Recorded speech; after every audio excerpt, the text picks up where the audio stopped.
A young man named Armin comes to a restaurant with his girlfriend. Unexpectedly, a man joins their table, delighted to see Armin. The man dials his daughter's number and tells her that he has just met her fiancé, who for some reason forgot to mention that he already has a girlfriend. Armin is forced to flee from his would-be relative. Meanwhile, another young man, Tursun, returns home where his wife Alena is waiting. He announces that he has bought a gift for their wedding anniversary. Alena rejoices, hoping that her husband has bought a car. However, it turns out to be a washing machine. Disappointed, Alena sinks back onto the couch. Suddenly, her husband notices that their shared stash of savings is missing.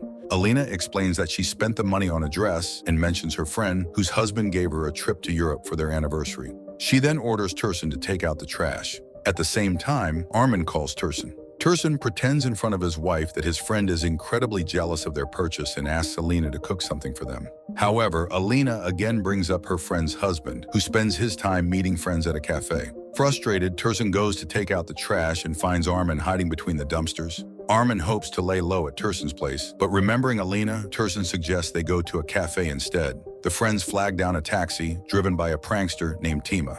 After negotiating the price, the trio drives away from the house. On the way, Armin recounts the encounter with the father of one of his girlfriends, who, unlike Armin, was planning something serious. Tursun advises his friend to settle down. He himself is married, has a mortgage for 25 years, and just bought a washing machine. However, he forgot to inform his wife that he had left the house. He calls her, praising the new washing machine, but Alena sarcastically tells him to marry the washing machine and hangs up.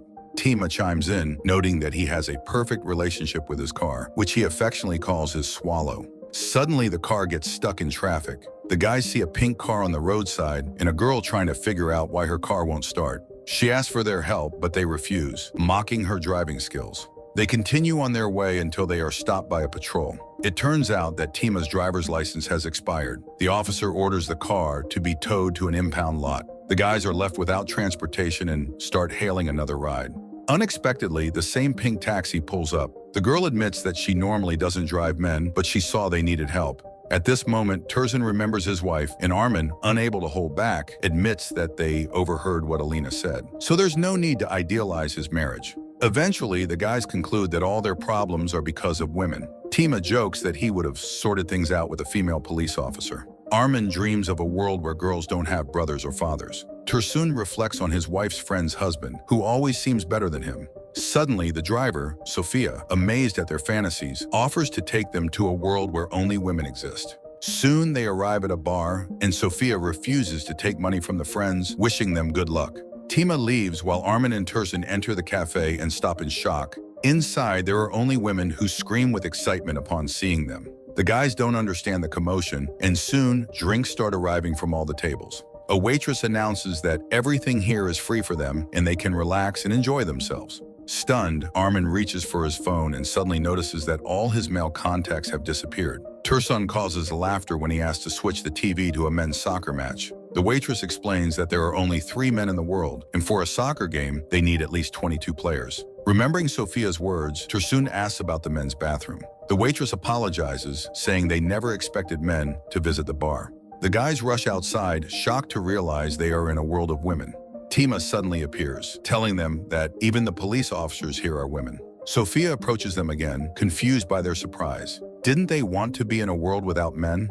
They will spend an entire day in paradise, where there are no annoying friends' husbands, brothers, fathers, or male police officers, and they themselves are now listed in the Red Book. However, they won't be able to photograph or record anything. Those are the rules. No evidence of the women's world. Sophia returns the keys to Tima's car, which turns out to be nearby. In this world, towing his car is forbidden since he is the only male taxi driver. While the friends rejoice, Tursun feels down, unsure of how Alena will react. Sophia reassures him that in their world, only a second will pass and no one will notice their absence. Armin suggests they make the most of their time, as such happiness may never come again. The guys rush to the car and drive around the city, enjoying all the attention. Tima starts planning the kind of fare he can charge here, while Tursun asks to be taken home, despite Armin's protests. Suddenly, they are stopped by a female police officer who treats men quite sternly. She orders Tima to get out of the car, but as he complies, she suddenly kisses him and runs off, apologizing for abusing her position. The trio ends up at a club where they party hard, reveling in the attention.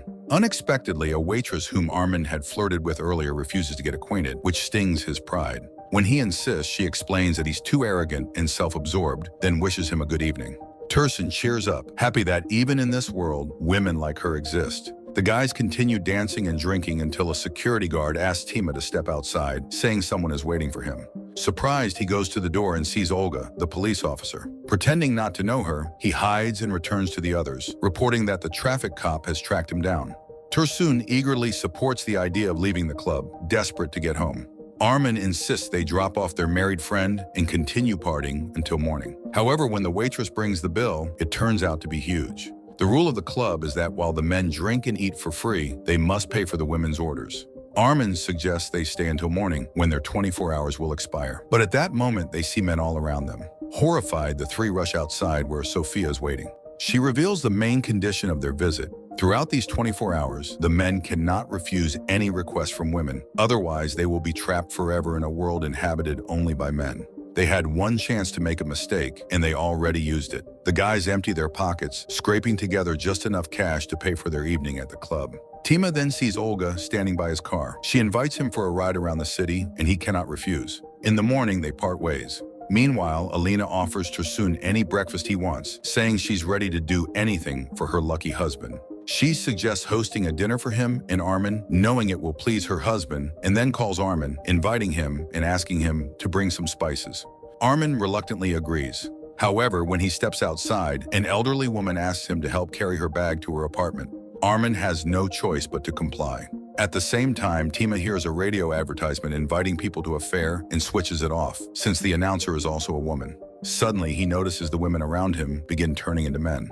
With horror, he realizes he must comply with every request. Meanwhile, Armin prepares tea, does laundry, and mops the floors for the elderly woman.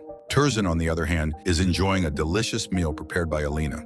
He begins coming up with playful tasks, and his wife eagerly brings him slippers, tidies up the apartment, and even pretends to be a puppy. However, when he tries to photograph her, his phone shuts off. Alina takes his dissatisfaction personally and gets upset. Tursun consoles his wife, asking her not to make any requests for the rest of the day. She agrees, but immediately suggests going out somewhere since they rarely leave the house. He has no choice but to agree.